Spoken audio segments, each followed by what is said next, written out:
you think of inventory costs, you likely think of item costs first.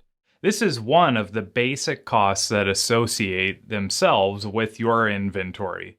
When thinking of item level inventory item costs, it typically includes the price that you pay to acquire the item as well as any costs that you may incur when purchasing. Some examples of extra costs that you may have incurred with item level inventory as part of these costs are taxes, duties, fees, packing, and even transportation fees.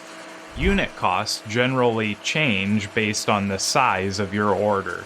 For example, if an aerospace shop wants to order one item, it would likely be more expensive than higher volume orders.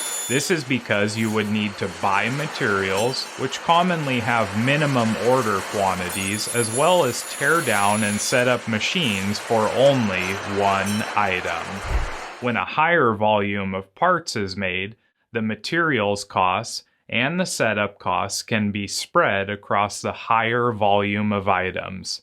The same applies to transportation fees.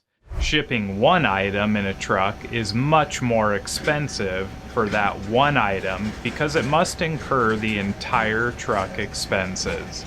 Likewise, shipping many items in a truck allows you to pool or spread the costs across multiple items. And that's it. Item costs. Now that you know what item costs are, we'd like to put your new knowledge to the test. In this module, you learned that the volume of items can make a cost go up or down. Why? We look forward to hearing from each of you in the community, upcoming assignment section, or on a piece of paper from your desk. And we'll see you in the next module.